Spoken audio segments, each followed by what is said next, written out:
All right, guys, we're back for another live episode of Muscle Discord every Monday. You know it, 6 p.m. Pacific Standard Time, 9 p.m. Eastern. Guys, welcome back to the show. I got Ron Harris from Ron Harris Muscle back on. What's up, guys? How you doing, brother? Good.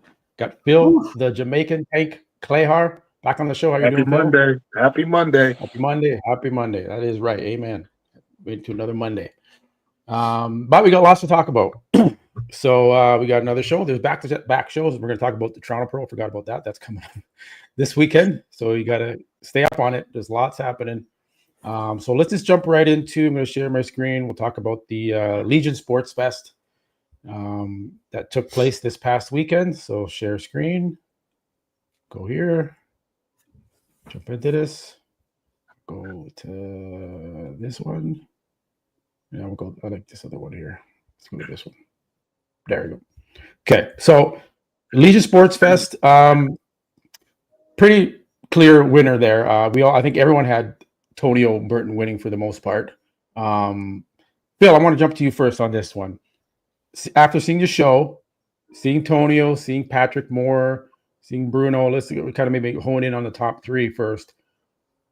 Did you think the placing between second and third was correct? And what was your assessment of seeing Tonio from last year to this year? Any improvements? Was it worth taking a year off? I didn't really watch the show. I did watch the pre-judging. I think Ron posted, you did, some shots, Nick Strength and Power. From what I saw from those, Tonio looked remarkable. He looked great. Mm-hmm. Yeah, I agree on the placing. I was very shocked by Patrick. He came in looking much better than the previous show. But yeah, I think that the placing landed pretty much just the way it should have. Yeah, I think so too. I mean, I was shocked. I did not have Patrick in the top 5, just based off the history. Like, he's been coming into these shows really, really soft. And I mean, what can we go based off your last show? You're only as good as your last show. So, I mean, and he did drastic measures, I guess, to get in shape. Did something like 36 cardio sessions in 6 days, and I just, let's take a look because we know Tonio won. So let's take a look at the surprise of the show. And do you agree with him beating Bruno? Because to me, Bruno's just harder. He's more muscular. He's got enough size. Do you think that was the right call to put Patrick in second? Yeah, I was just actually talking about this today with one of my fellow bodybuilding friends in the gym, and he was just asking me about how the judging, what I think about the judging, how it's been going since the Arnold. Mm-hmm. Because he was asking me questions about Derek and Nick and stuff like that. I said, it's really crazy because the judging has been very consistent. Okay. Bruno looked good, but it's that structure thing that we've been talking about from day one, from Arnold to Pittsburgh. The judges are leaning towards, conditioning is great, but you don't have to be the most conditioned guy, right? You got to just check all the boxes. Structurally, with the added detail Patrick did put on for this show, he beat him not just with the tag conditioning better, but structurally, that small waist, that V taper, he had that X factor. So I think that's what pulled him past Bruno. Ron, what's your assessment on there? I'll give mine in a second, but what do you think? Yeah, I mean, did he deserve second? Yeah, I mean, if it seems like I don't want to say I hate to try to speculate that there's trends in judging, but structure does seem to be weighing a little more heavily lately. And Patrick's structure all day beats Bruno's structure. Yeah, it's just the width, like you said. Look, his clavicles so wide. He's got that crazy V taper. His legs, which Mm-hmm. we've been talking crap about his legs. His legs were just as good as Bruno's. In fact, maybe a little better. Bruno's got a lot more dense muscle, and his condition was superior. But it just goes to show you that's not everything. I didn't have a problem with this, and I was really surprised that the scorecards. It was straight first, second, third, fourth, fifth. Nobody was deviating. Nobody changed. Nobody was even close to each other. It was straight down the board. Okay. I'm a little bit more. I'm a stickler for conditioning, and let's take a look. We've been looking at Patrick. Let's take a look at Bruno here. Like, look at see right away the quads. I'm seeing like they're much tighter than Patrick. The muscularity, the hardness to the muscle, the density, it's just on another level compared to Patrick. And you go structure wise, okay. I mean, Bruno's waist looks pretty small here. There's nothing wrong there with the waist. The quads are fairly separated, more vascular, leaner than Patrick's. Structure wise, he's got good flair to the lats there. Still needs to work on, I think, the delt width, broadness of his shoulders, side chest, thick side quad. And then the backside, let's see. This is where it's make or break it. Glutes are, look at the hamstrings are a lot tighter. Yeah. Christmas tree in the back. I mean, right? It's like okay, it's close, I guess, but it wasn't really close in the scorecards. Bruno's just I'm a little bit more impressive with the muscularity and the conditioning, and he still has okay structure, right? He's won a pro show before, so he's been to the Olympia. So I was just a little bit like, I'm on the fence with Patrick beating Bruno. Sure, Patrick's shape is better, yes, but conditioning wise, he was still from the back just nowhere near, in my opinion, what Bruno was bringing. But again, I guess the shape supersedes the conditioning here this time. Although Steve Weinberger says conditioning is like the number one factor for him. Like that's it. Yeah, so, well, you know what? Bruno's glutes, to me, his glutes used to be shredded. His glutes wasn't shredded. To me, honestly, all due respect, no disrespect as well, it just looked like a wellness chick's implants. I mean, I'm not trying to be disrespectful, but I've seen his glutes last year, and I'm seeing his glutes now. Look at his side. Like it's not. I don't know how, and nobody can see that, but I can see it very clearly. Yes, Bruno has density. That's great. But once again, let's go back to Pittsburgh. I'm going to go back to that. Nick was completely peeled. So being conditioned is not the only thing. They made it perfectly clear. I even think Jake Woods even said the same thing before the Olympia. Conditioning, you could be the most conditioned guy. You're not going to win a show because you're completely peeled. It's just much more to it than that.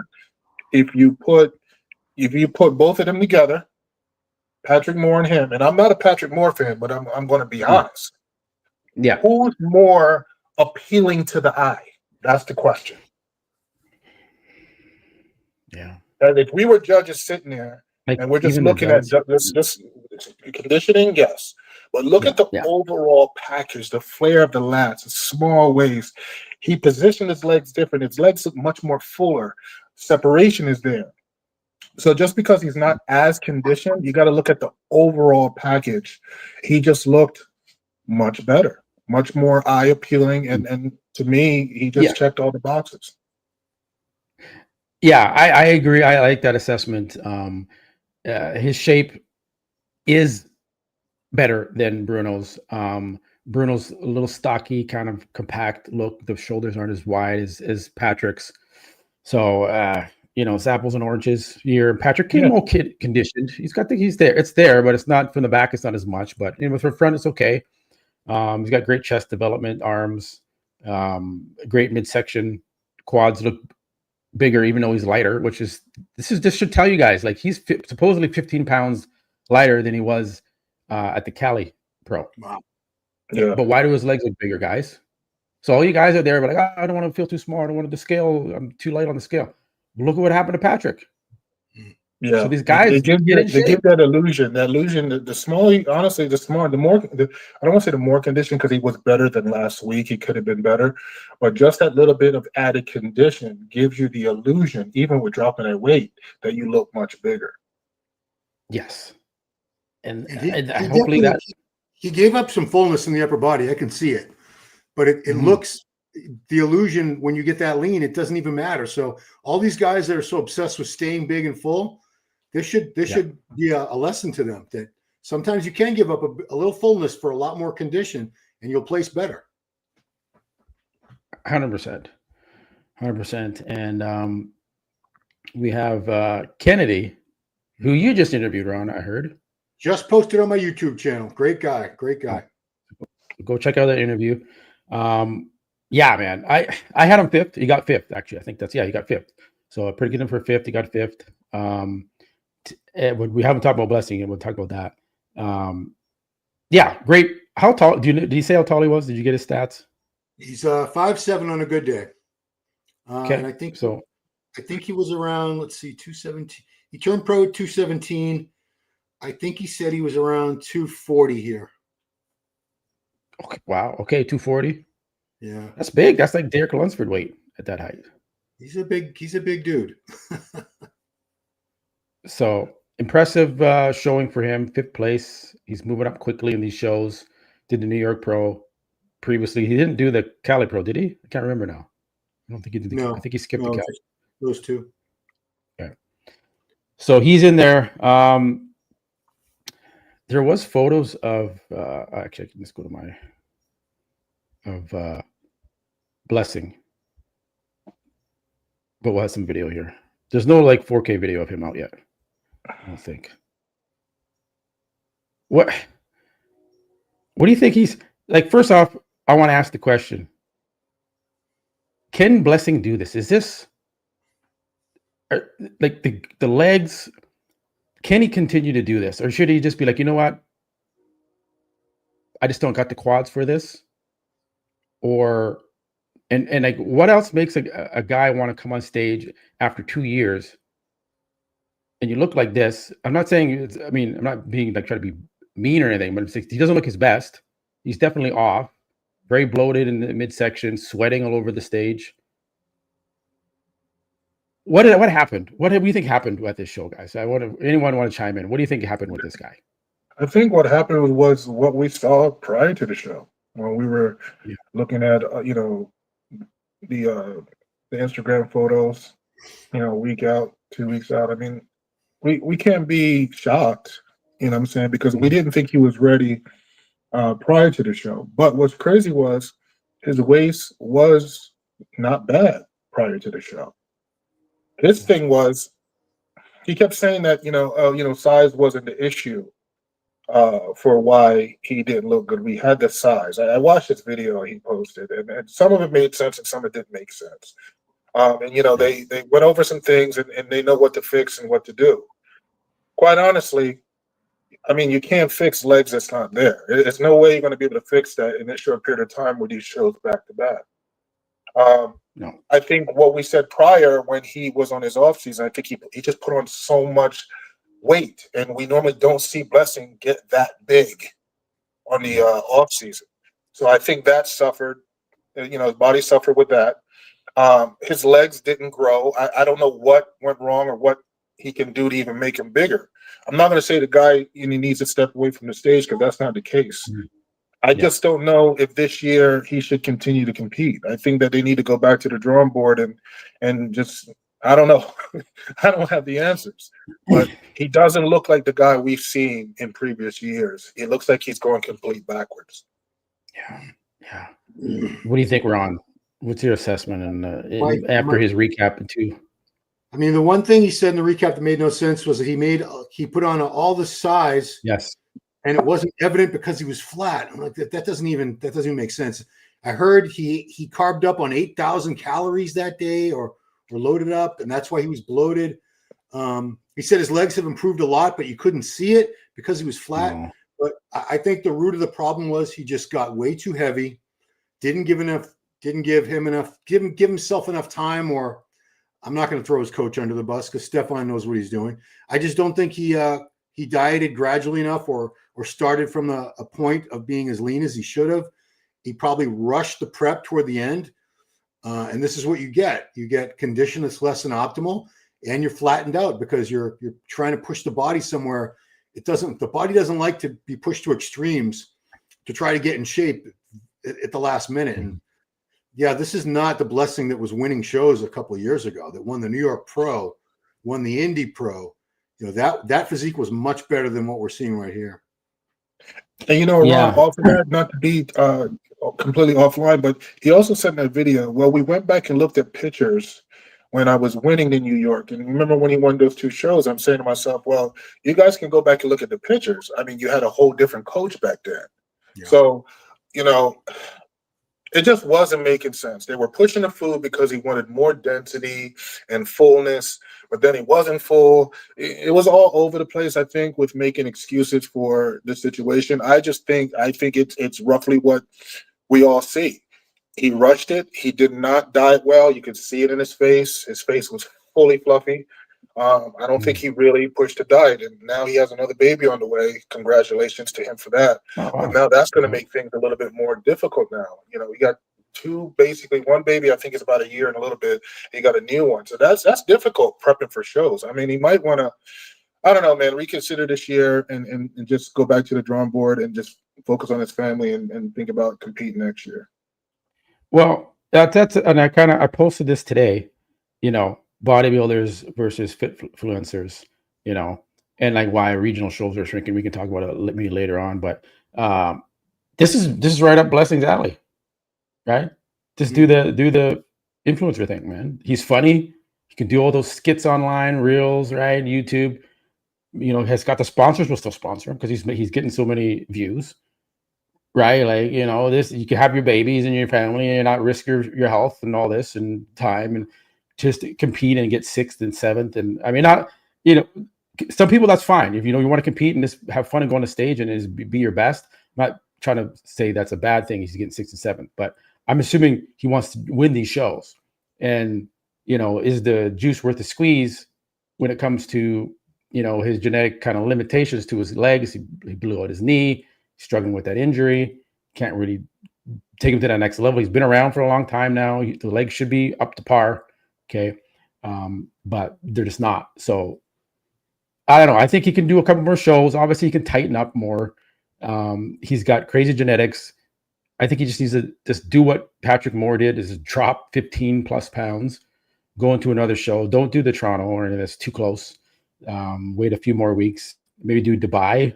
I don't know. That's 3 weeks away. Yeah. Yeah. Dubai. Right. He'll do great over there. Influence Dubai. That's the influencer capital over there. Go have fun over there with it too. Take advantage and, you know, make your money. But it's just, I don't think I can. Do you guys think Blessing can win a pro show again? Sure. This year? No. Okay. Eventually, though. Eventually. But I don't. It's just, I think, you know, next year probably if he goes back to the drawing board, we're very tight with the many pro shows that's left. Tampa's going to be stacked. Forget about it. I mean, Tampa is going to be completely stacked, right? I mean, he could possibly go to Texas. You know what I mean? Because LeBron is not competing. I mean, the options there, but to win, I don't know. Because like I said, one, the condition, the waist, it has to pull in, got to get tighter. Yes, he has to drop probably another, I would say, it looked like he needed to drop like another 15, 18, 20 pounds. And then where's his legs going to be, though, when he does that? So I don't know. Anything's possible. But if with how his worth, you know, because we all know him from YouTube, watching his funny skits. So that's how we knew who Boogeyman was. You know what I mean? To let your stock continue to drop and possibly go into another show and somebody, which it already happened in this show, people that's up and coming is now beating you that shouldn't be beating you, then, you know, that's when it becomes a problem. Yeah, I agreed. I think do a Patrick Moore, drop 15 pounds. Patrick's legs look better when he dropped to 15 pounds, right? Maybe if you supposedly put on all this muscle, Blessing, and you're going to drop that weight, you should be fine with the quads, right? So if the muscle's actually there. So I think he's not done yet. I think he can still do top 5 in pro shows. He was just outside of the top 5 here, and he looked like this. So genetically, he's just so gifted that if he does tighten up, he'll be in that top 5. He'll still be in the mix. My thing is, if you're still placing top 5 in pro shows, there's no need to stop. Right? You're still in that top 5. That final call out, that matters. So we'll see what happens to Blessing, where he ends up. So we got the Toronto Pro. We'll dive into that. We'll do a little bit of Dubai Pro as well, because that's coming up. Muscle Insight. I think they said he put this list up there. So let's see. I haven't seen this yet. Did he put the list up? Toronto Pro. Yeah, he did. Okay. All right. So we got obviously Regan Grimes, Sasan, and that's about it for like big names in this show. Wow. There's your top 2 right there. Right there. Wow. Usually Toronto Pro, you have a little bit bigger lineup than this. Yeah. The other classes were stacked, way more. Even 212 had like 5 or 6 more guys on this. Man, there's a few pros that competed last year that I don't even see them at all competing this year. The guy that won Chicago, he hasn't competed at all. Haven't heard nothing from him. Who is that? Shire? Is that Justin Shire? Or am I going? No, Justin. He's from overseas. Yeah. Damn it. His dog died and all kinds of things went wrong. I think Haney helped him come. Who? Yes. Boda. Haven't seen him. The other guy that comes, I'm stuck with names, but I think he's in the hospital. I think he posted he was in the hospital. The short, bald, white guy. He also, I think he's really shredded, man. I think he took third in Chicago, and then he was in Tampa. He kept competing, was right there, but couldn't win a pro show. I can't get his name, but I think he's in the hospital. I think he posted something earlier, several months ago. But I'm saying, like, all the names we saw last year, we're not really seeing the consistency of them this year. And it's crazy how, like, we expected Legion was really good last year and the year before. It wasn't that great this year. So it's crazy how these shows are turning out. Mm-hmm. Yeah, the lineups are not as deep. It's very I mean, the Legion was okay. I mean, you had Tonio and Bruno, Patrick, Blessing, big name but didn't do well. So that was an okay lineup. Cali Pro, you had what? Bruno and who won the? I'm blanking now on who just won the. Regan. Regan. We call him Regan, and they're calling him Regan. Which is his real name? Because all of a sudden now everybody calling him Regan. It's Regan. I think it's Regan. They call him Regan. Even he's like, hey guys. Even when Regan talks, he's like, hey guys, Regan Grimes here. He doesn't say Regan Grimes here. Right? So it's Regan. But yeah, man. I mean, Cali was good, and I mean, I'm pretty sure. Yeah. Regan is going to win this show too. I mean, it's kind of hard because once again we're talking about structure and shape, that beautiful X factor hashtag bodybuilding like Milo. So I mean, Regan comes in this shape, if not better than the last show he won. I mean, of course, clearly this is his hometown too. See him losing. Yeah. No. I hate to see Safs get second place for a 4th time this season. No, man, it sucks. It really sucks. He's trying his ass off. He's working his ass off, and it's just tough. Yeah, man, that's a tough one. But to hold down that many shows and keep the conditioning that Sasan has been doing is unbelievable. And his coach Chris Aceto helped him out there. I want to. It's going to be kind of interesting to see how Regan looks here, a bit tighter, a bit drier. Hopefully, he nails it and doesn't kind of fade like he's been fading later on in prejudging. And this is great. He's gonna have 2 pro show wins under his belt, unless something crazy happens and Sasan beats him and Regan is like off or gets sick or food poisoning. That can happen. But if it doesn't, he's gonna have another pro win under his belt. Good momentum going into the Olympia, and I think I can see Regan in the top 10. At the Olympia. Hope he fixes his tan for this show. Yeah, that's another thing to experiment with tanning, because although it looks darker here, but maybe it's still, I don't know. This has not. It melted off or something, didn't it? Yeah, I think there. Yeah, it's light. It's still pretty light there. So yeah, Cool. Baby. Yeah. So yeah, Regan and Sasan. There's not much to talk about in the Toronto Pro Show, so we'll leave it there. We'll go to Dubai, and we'll take a look at Rubiel. So we got Rubiel. We got Nathan.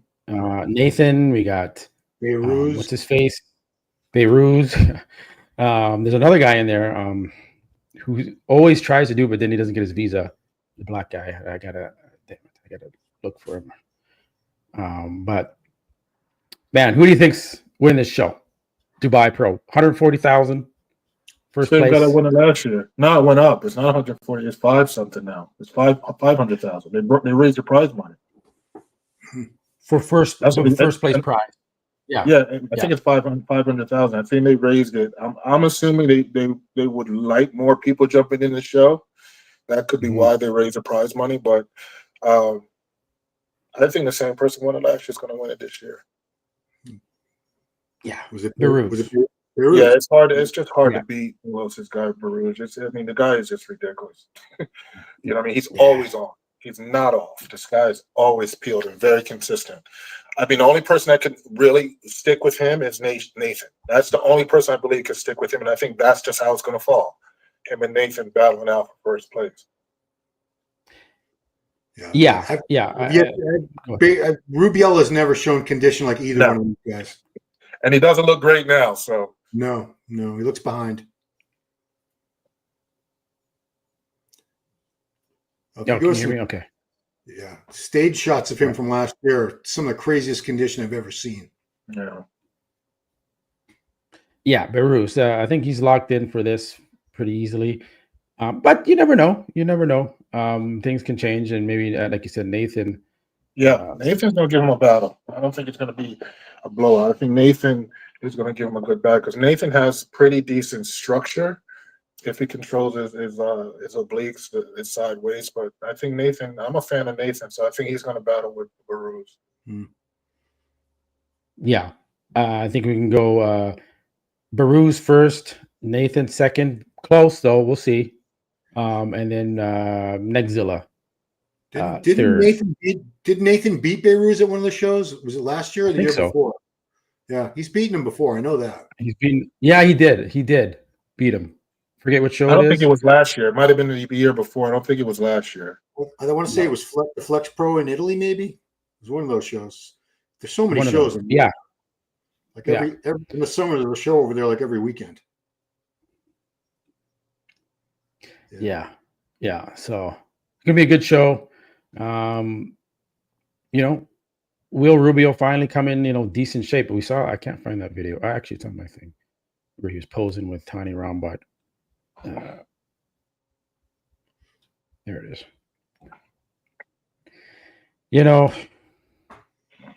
To me, I think his conditioning. I mean, we'll see. He looks to be like he's getting in better shape pretty quickly here. That looks good from the side, the waist. He's huge. I don't know though. The separation in the lower half is going to be the issue. That's 4 weeks out, right? I think I saw Nick's strength to power play. I think this is 4 weeks out. Yeah. I just see third or fourth place. That's what I see. Yeah. I wonder how much he weighs. I don't know, but it's such a disappointment though because the expectation from this kid was very, very high. Yeah, like if he can nail his condition, I mean, I'm not really a fan of his physique because he's just that's too much for me. But I know the expectations when he came on board was supposed. I mean, this guy should have been in the Olympia. The way he was being geared up and possibly in the top, 7 of the Olympia, but it's just every time we see him, it just becomes disappointing with the conditioning that I know he could bring, but he just doesn't do. Yeah, Ron, what's your take on him? Is he gonna win a pro show later this year and be on the Olympia stage? If he picks the right show, but I will say this about the footage we're looking at: the white backdrop and his skin tone are not doing him any favors. If he was like in a posing room, a dark posing room with overhead lighting, I bet the condition would look a lot better than what we're seeing here. But even this, I'd be worried if I was his coach and I was seeing this was 4 weeks out. That looks pretty. That is not where I'd want to see an athlete 4 weeks out. Yeah. There's a lot of pressure on him because he keeps pulling out of these shows. But he looks leaner here. That's what I was trying to say because that white backdrop doesn't show his true condition. He's got the vascularity here. This is like 5 weeks out, if not more. But I don't know. I think he's gonna look better than he has in previous shows, based on how he's kind of looking here. He looks like he's a little bit bigger. He still needs to improve his biceps, that front double bicep pose. He's got such massive legs, but he looks fucking huge here. not a lot of guys that can hit this pose and look like this. Like the traps and the delts and the arms from the front there, at least, are bigger. That's a pretty ridiculous shot there. So yeah, I think he can end up on the Olympia stage for sure. But time will tell. So that's the Dubai Pro coming up in 3 weeks. We have the Olympia. I mean, 19 weeks. That's not that long. 19 weeks. We're there. It's pretty crazy. And one guy's making some headlines. Choopan.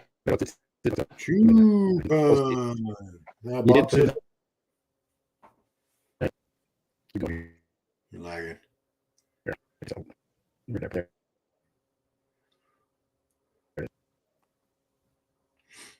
Here we go. Back. Okay. What do you guys think? Questions here. Is he bigger? He looks it. He looks super full. That's what I say. He definitely looks bigger. I don't know if he's any bigger. He's always this is similar look, but I mean, he doesn't need to be any bigger. No, he doesn't need to be bigger. But I mean, that he looks. I mean, it's 19 weeks out, so of course he's going to look super full and massive. But no, size. I mean, if it's not broken, they'll fix it. I mean, he's been doing very well just the way he was. So I don't think coming in bigger is the key. I think just bringing that razor sharp, nail biting condition is what's going to keep him where he's at. Mm-hmm. He'll be the only guy that's going into the Olympic. I think, so that's going to be an advantage. Fresh, full year off. Well, yeah, full year off from the Olympia. He hasn't done the Arnold and nothing like that. So, Hadi can win the Olympia again. He can win it again. He's the biggest threat in Nick Walker's eyes to everyone.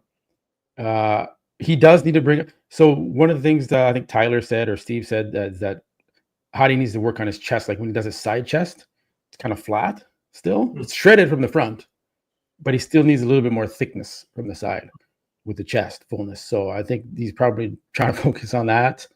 He still needs more hamstring thickness. So he can still put on a little bit of size on the lower half. But again, when you put on size, you can't dictate where it goes. You just got to get bigger all over the place. So I'm rooting for Hadi Choopan to get the title back. I think a lot of people would love to see it. Him take these guys out and shut a lot of people up. Even last year with Samson, it was close. Prejudging, he was beating Samson, and it faded away from him in the finals. So, yeah, we'll see. This is We'll first see prep what without Haney, right? This is going to be his first prep without Haney. So that's the key thing. I'm not sure. Yeah, he's been with Haney before Derek. So yeah, that's true. This is his first prep without him. I mean, I know Haney said he'll help him out with the training and stuff like that. That I heard. Okay, but the killer thing is he going to be the same without Haney? That's the question. Do you really think Haney could secretly be coaching him and not tell anybody? Yes. Hey, listen, Ron, I'm fully on board with that. I told Patty the same thing. I just don't see, the connection they've had. So that could be a high possibility. I was thinking the same thing. So who else is he going to work with? He doesn't speak a word of English. Yep. Haney speaks Farsi, and he's got a whole crew of translators available. I think he's actually coaching him. That's my theory. I have no basis to. I have no inside knowledge, but I think Haney's still working with him. Yeah, he's still an Evogen sponsored athlete. Yeah, they're talking all the time. He's probably bouncing things off him. Hey, I'll send me some photos. Right? Oh, yeah, and Haney's the only one that could get him here. You get what I'm saying? So it all makes sense. It all makes sense. So yeah. I'm not sure why I'm fully retired. You guys. But we'll move on to the next one here. Samson's been training too. I think he's back on the protocol. The health phase is over. Health phase is over. Where was that? Where did I see that? There it is. This right here. It's big. Samson always looks big, even when he's off the protocol. He looks big. I still think Samson is the front runner. I agree with you guys. I think Phil said, I still think Samson's the front runner going into this. He is the current Mr. Olympia. So he has all the tools to win the show. Doesn't need to get any bigger, in my opinion. Maybe some back thickness. Maybe that's why he's doing these rack deads. Get that back thickness. But he's coming with that conditioning, 100%. And, keep that waistline in check. He can do the vacuum, which is crazy. And that's going to kind of lead me into that thing, too. Did we discuss the Lee Haney comment on the last show? I can't even remember now. No. We didn't. Okay, well, so that's the thing. We didn't. I thought we talked about that. Okay, so let's quickly talk about that. And we'll do the puffy face one, too. Give you guys this kind of opinion on that. So, this, it's actually a post. It's a post I did, yeah. This, as I said, I made a video about this. It went viral. It's like you see 8,000 likes on this. They're like ridiculous. I've never had a static image post go that crazy viral. So, and then RX did a show on it, Nick Strength, and it was being talked about quite a bit. With Lee Haney's comments about bodybuilding lost its way. And I think you did chime in here a little bit, but I don't remember. Do you agree with Lee or not on this statement, Bill? See if we can find your comment here.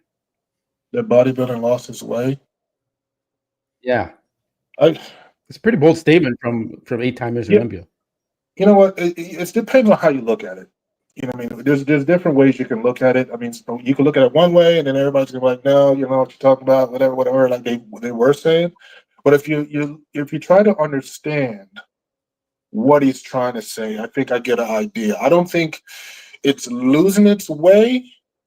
I just think that what he's saying is the level of the athletes, the quality of the athletes, it isn't the same as it used to be. And I think he's leaning more towards, just the size, the drug abuse, and some other things.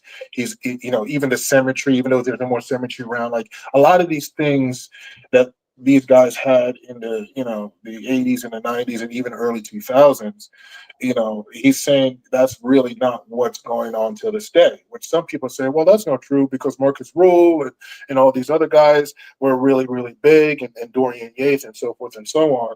But I think I understand what he's saying. I don't think it's losing its way. I mean, I think what he's also saying is it's not streamlined. Like back then, when I was a young kid, it was on pay-per-view. I could actually pay to see the Mr. Olympia. Like it was worldwide on ESPN and everything back then. It was free. It was free. Right. But so I think I know what he's trying to say, and I can understand what he's trying to say, but I don't think it's losing its way. I think it could have been he could have worded it a little bit differently, but I don't think it's losing its way. But I do understand what he's saying. Well, he says no longer is it being showcased as it was in times past. That's true. Yep. That's what we're talking about. How Olympia was showcased for free. It was on ESPN. I think that's what he's alluding to. Right. Okay. Now the outside world, if it's not anybody within bodybuilding or fitness, people look at us like ill. Like when they see these big muscular guys, it hasn't really hit that outer realm of the world mainstream. It's just within the fitness community. So I think I understand what he's saying. Mm-hmm. He's like, there needs to be a reset before our sport comes crashing down. Those are pretty bold words, right? That's a serious situation if you think bodybuilding is going to come crashing down. We need to make the necessary changes to save our sport. It's got to save it. Well, you got to read into it. Yeah. I know it don't sound. I know what he's saying. With not that we have a ton of them, but previous bodybuilders dying, young bodybuilders, I know what he's saying, and I fully respect what he's saying on the level of what it takes to be an elite bodybuilder. The sacrifice that we have to basically, honestly, I'm gonna keep it up front. We're sacrificing our life to be the best of the best in the world. We're putting our life on the line. So I think I understand verbatim, even though those are some harsh words. If you really read into it, it makes sense of it. I just think it's being directed the wrong way. Just like the whole Sam Sulek thing when him and what you call it was saying that he's a piece of crap and all that.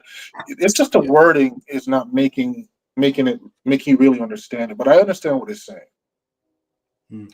You just got to look into it on a different set of lens to understand. Yeah. Yes, I agree. And the thing is, it was very specific on where this comment appeared was on the video of me and Cormier and Dorian Yates interview, talking specifically about Nick Walker. And that's, of all clips, the one he decided to make this comment on. So what people I'm taking from it is like, oh, Nick Walker, that's not his thing. He doesn't like where it's headed, what's going on. It's lost its way with this direction, and it needs a reset from this Nick Walker look. And we got to get back on track with the different physiques here, with the more streamlined physiques, I guess. That's how I'm taking it, is he's responding to a post with talking about Nick Walker becoming the Mr. Olympia. He's not a fan of that idea, and we need a reset before it comes crashing. And that's his opinion. I mean, that's his opinion. I think, listen, there's nothing wrong with Nick Walker or any of these other guys that's mass monsters and freaks. I mean, that's their choice and direction of what they want to do. I think the sad part of what he's alluding to was saying that is the life expectancy. You know, are some of these guys going to live to see 50 and 60 and 70 years old? I think that's what he's trying to say. The direction has to change because look at these guys. I mean, they're still living. You look at Lee Haney. You look at Lou Ferrigno. You look at Gaspari. I mean, it could keep going on. These guys are still around, healthy as a horse. You know what I'm saying? So I think I understand. Like I said, I understand what he's saying, but I hope it wasn't just directly, towards Nick Walker, even though that's what the conversation was about. But it's just a health thing. I think really that's what he's talking about. It's a health thing.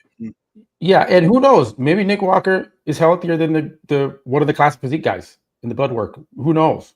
It could be. Just never know. Like maybe it's not even. I don't know if it's a health thing or if it's just like the midsection thing. That obviously Lee Haney had one of the tiniest midsections in the game, and put Lee Haney next to Nick Walker. It's going to look ridiculous. Like the different aesthetics. So I see where he's like, this is where it came from, guys. This is what it is right here. And now we're like way over here with Nick Walker potentially being the new brand of the Mr. Olympia, and that's what represents sport of bodybuilding is that look. Nick Walker, pretty blocky, not blocky, but thicker guy winning it. And maybe this has been Lee's opinion for a long time, with Big Ramy winning it, and maybe he just never voiced it. When Big Ramy won. No, he's voiced it. I don't think he's voiced it in his videos when he's being interviewed. He spoke his mind about the direction of bodybuilding and what he believes is. He's done it. That's why I'm shocked. Like we were getting some of the responses with this here because I guess he posted it because he posted it. I guess a video is different when you're speaking. People will hear it and it just goes out of your head afterwards. But this here stays. The whole world's seeing this, and once you post this, it's just going to get a different outlook, Yeah. Ron, what's your take on this? Anytime that a guy from bygone eras says that things are taking a bad direction, it triggers all the younger people and the people who are currently in the sport. So I knew that was going to happen. But I've interviewed Lee many times. I'm going to interview him again at some point in the next couple of days and dig into this a little deeper. But yeah, he's, Lee was 254 pounds with a 31-inch waist at his last Olympia. He's a huge fan of the aesthetics, the guys like the Robbie Robinson, the Frank Zanes, Lee Labrada, the people who had the more streamlined look. And, even in the comments to this, I saw some people who are agreeing with them saying, we're sick of seeing 5'5" turtles. These short, squatty guys like Derek, like Nick, like Hadi. Lee, one of our recent interviews, he's a big fan of Samson. He's a big fan of Andrew Jacked. I don't think it's just that they're taller guys. It's aesthetically, they're just so much more pleasing. You also, one thing he points out a lot, and I've noticed it too, is, everyone from the past era had deeply super strided shoulders, pecs, everything. You didn't have big soft areas on the physiques. And I'm not going to put throw anyone under the bus, but we see guys now, they'll have these big shoulders or big biceps. There's not one bit of separation, not one detail in them. It's just a blob. And just getting back to the TV thing to finish off. Yeah, because I started that's how I got into the industry. Was I was in a company that we produced a monthly magazine style show called American Muscle Magazine. It was on ESPN for like 12 years. It was the longest running show aside from SportsCenter. We did event specials for the Mr. Olympia, the Ms. Olympia, the Arnold Classic, the USA. You don't see that now. Now you have to see it on pay-per-view or Instagram. So as far as, he had a workout show on ESPN. The Flex Workout, Sean Ray and Boyer Coe would have like Linda Murray and other people on every week. Corey Everson had a workout show. You're not going to see anything like that ever again. So mainstream appeal, people can say the sport's grown. It's a bigger cult than it used to be. It's a cult sport. It's a bigger cult, but I think we're more insulated now than we were 30 years ago from the mainstream. Right. We're more separated. Yeah. Just because we have more appeal on it, okay, well, Sam Sulek has 20 million views. That doesn't mean the sport's grown. That means Sam Sulek has 20 million fans. That doesn't translate to more people going, oh boy, I'm going to check out the Mr. Olympia. No, they don't care about that. They care about Sam or the Trend Twins or whoever it is they're following, Simeon Panda. They're more into that personality and watching that particular person. Yeah, well said. I agree with that. And, you're right. It used to be, I used to watch those shows, American Muscle. It was cool. It was like, fuck, this is what got me into it, is watching these guys.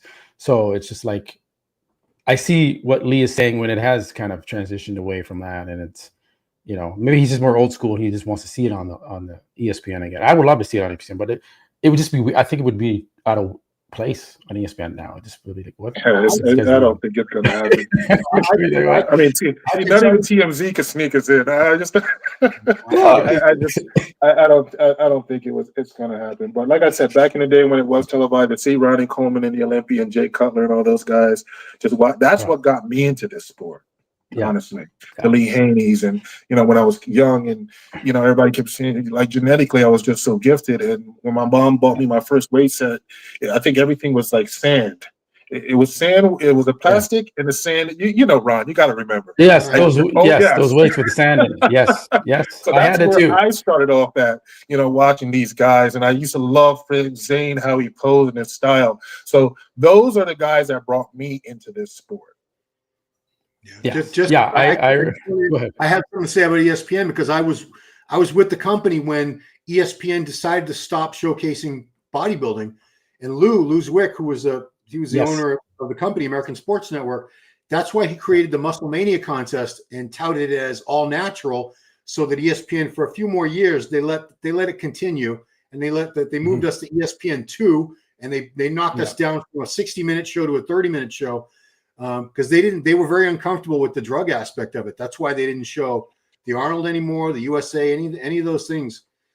They were not comfortable with it, so they're never going to accept it again, which is fine. I mean, we have YouTube, we have Instagram, we have pay-per-view, we have all these outlets and platforms now. It's fine. Yeah. I remember the first Mr. Olympia I watched in 1998. Mr. Olympia on pay-per-view had the cable box, and you get it. Call your provider and find it, and you find the pay-per-view there listed, Mr. Olympia. I was super excited to watch that, and that changed my life forever. That's when I got hooked into it. But yeah, it's that you can't do that no more. No more pay-per-view. It's just live streams on YouTube or through a website. That's it. Yeah. So unfortunate.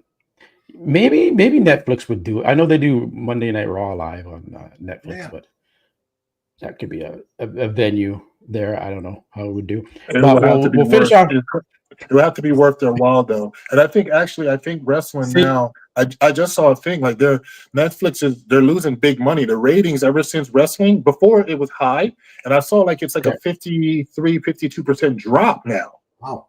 Because it's on Netflix. Because people were just watching on regular TV. Not everybody has Netflix. You know what I mean? So if bodybuilding was to get into that, it would be great, but it won't make no sense because who are going to watch it besides bodybuilding people? So Netflix is going to lose money. You know what I'm saying? Yeah. Like if we could get the Mr. Olympia on Netflix streaming or something. That would be awesome. right? Like that's where Dan you have to push that. Dan got to push that. He can make it happen. Yeah, you can get it. Like the UFC, like they do it, and they did the Mike Tyson fight on there and stuff. Like just reach out. I'm sure they can get a hold of him, but that would be pretty cool because he would expand the audience. You might get some people that are just kind of random or interested in seeing it that have never really watched bodybuilding before on Netflix. See it on the top part of their homepage and be like, oh, Olympia, okay, I'll check this out. If it was reasonably priced, I think people would. Well, it's free when it's on Netflix. It's free to the yeah. So you notice you're not paying extra for it. So it would it definitely reach a lot more people that way. So yeah. So we'll see how that goes. But quick, bodybuilders versus influencers, regional shows shrinking. First off, the regional shows are shrinking. The men's bodybuilding divisions are smaller now than they were back in the day. Even when I competed, I remember middleweight class, I had 20 guys in my class. Yeah. Like 20, right? Now there's like 4 or 5, some of 6 in a class. It's definitely changed. And like, well, why is that? What's happening? I think it's partly due because you can look at Simone. He's making $17 million a year, give or take. Wow. And that's more than Derek, Hadi, Samson combined. And he's just posing in the gym doing this. And doing like whatever workouts and shit. And so it makes you think, like, man, okay, like if it's just about money, I guess, yeah, you go the Simone Panda way. If it's about what you really love to do, then yeah, you'll be like, I don't care about the money. I wanna be the best at this sport of bodybuilding. So, it goes both ways, but it's sad expensive. It's expensive, man. Because even when I did the when I went pro, it was 32 guys in my division, and I think because I did both, I did the open and I did the masters. Even the masters was like 20 something guys. So yeah, it's crazy now in the regional shows that it's going down. It's because it's expensive. Do you know how much it costs to enter one category? You guys know? For regular just to enter a regional show. I do. My son just did one. It's $140. Oh, there you go. Per class, per division. That's what I'm saying. When I was competing, I think it was it was like $30-something. Yeah. But I never entered a lot. But I'm just saying the price difference. The NPC card went up, and it used to be valid for 2 years. Now it's only valid for 1 year. That's what I'm saying. It's the cost of being a bodybuilder. Unless you have sponsorships and all these other things, it's just very expensive. And we're seeing that's why some of the pros we've seen last year not competing this year, even though they won some shows, the cost is expensive, man. Between the food, the gear, the supplementation, it's no joke. Yeah, it's no joke. Pay a coach, maybe pay a posing coach too. Thank you. Yes, and we haven't even calculated that into the picture. You know what I mean? So it's I can see why the influencer side, it's the crowd loves it. If you have a sense of humor and a style, like Sam Sulek, I love the guy. He's just plain. He doesn't do nothing attractive about himself. He's just rugged with the hair and the hat on, and people love that when you could just be yourself and sell yourself, and the crowd and the people could love you. You know what I mean? So yeah, there's more money to be made in that direction. I wish I had it. I wish I had the humor to sit on YouTube and do what these young guys can do, but that's why they're making so much money. Yeah, like this comment here about classic is taking away from the open bodybuilding. And the classic physique categories are a bit deeper. There's more guys in those classes. It's deeper than 10, 15 guys like in a class. Yeah. And then it's weird now because you go to a bodybuilding show. I was at a bodybuilding show at the beginning of May in Kelowna. And I was like, okay, I haven't been to a show in a while. And then 3 guys in the open classes, in lightweight, middleweight, 4 or 5 guys, and then classic 10, 15 guys. Oh, yeah. So physique, definitely change.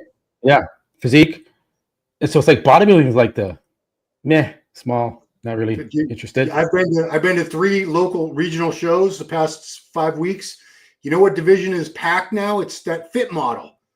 Oh, yeah, that's going crazy now. Yeah. Dude, I was at a show with my son's first NPC show. There were 70 total competitors, and 25 of them were fit model. So yeah, 25. Wow. Out of 70 total competitors, we're fit model. Patty. It's because it's easy. It's easy. Right. It's you're right. It's I don't want to say let's not use the word easy. It's more obtainable. Because that's the original bikini, if you look at it. That's where a bikini started at. So it's more obtainable. And I think they're going to have one.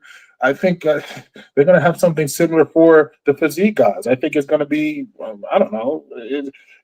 I think the next category, not that we need anymore, but I wouldn't be shy from the fact the physique is going to have something like the fit model where that's more attainable. Because if you look at these classes, where they all originated from to where they're at now, you know what I mean?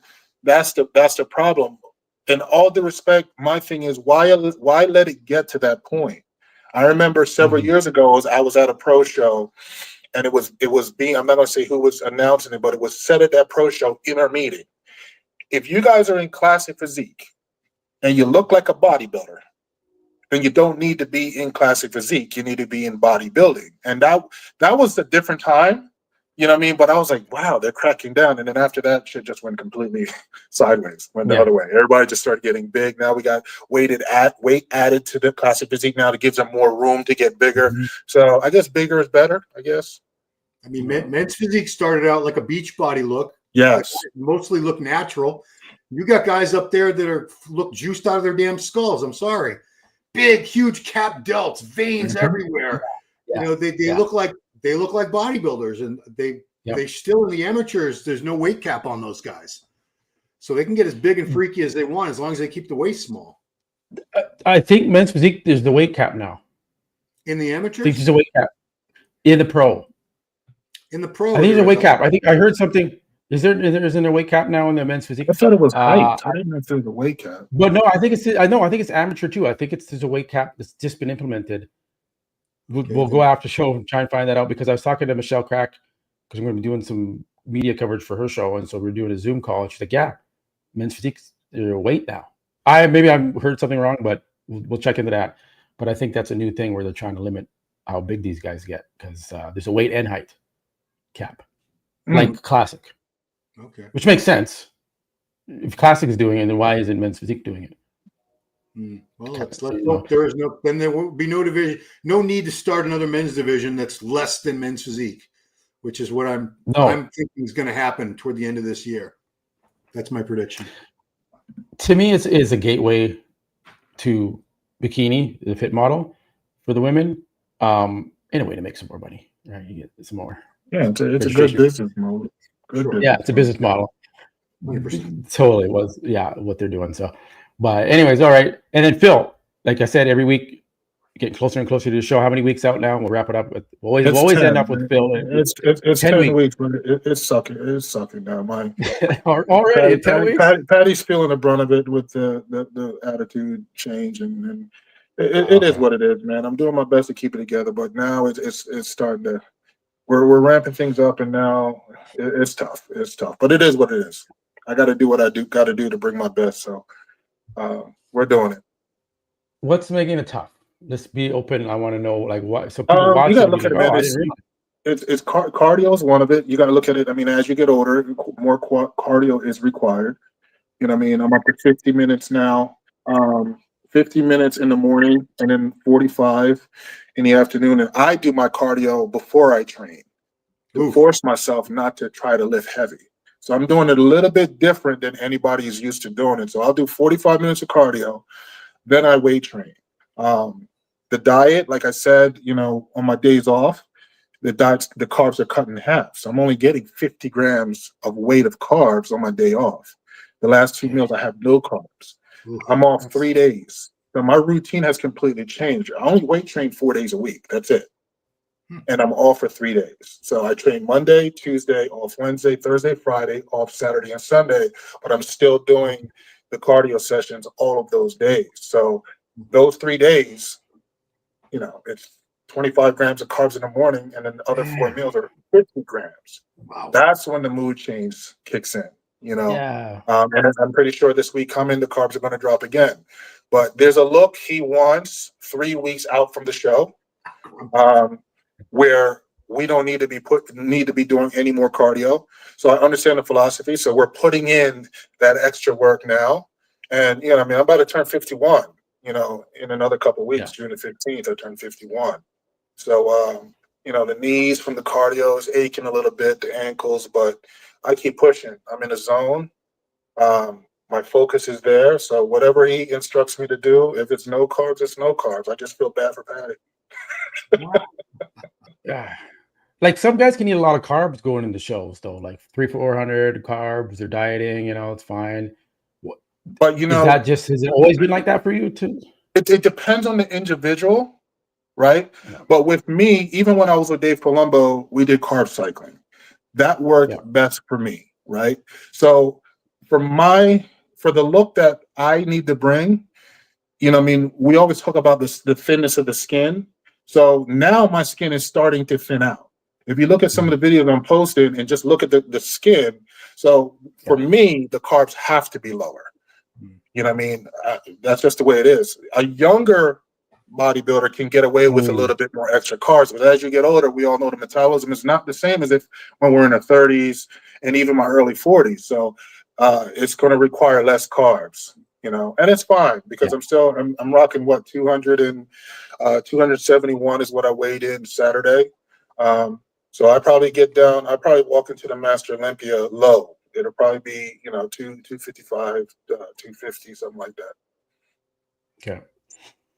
Okay. Well, sounds good. We'll keep getting the updates from Phil. Struggling through you know, he's getting through these interviews, through these shows pretty good. So yeah, listen, man, if I didn't love you guys, I wouldn't be doing it. Like, you know, that's true. It's not easy. It's not easy. Yeah. Yeah. I tell Pat, I said, man, because, you know, I get up at 6:20 Tuesday morning because I have early clients. I got to get up early, go do my 50 minutes of cardio.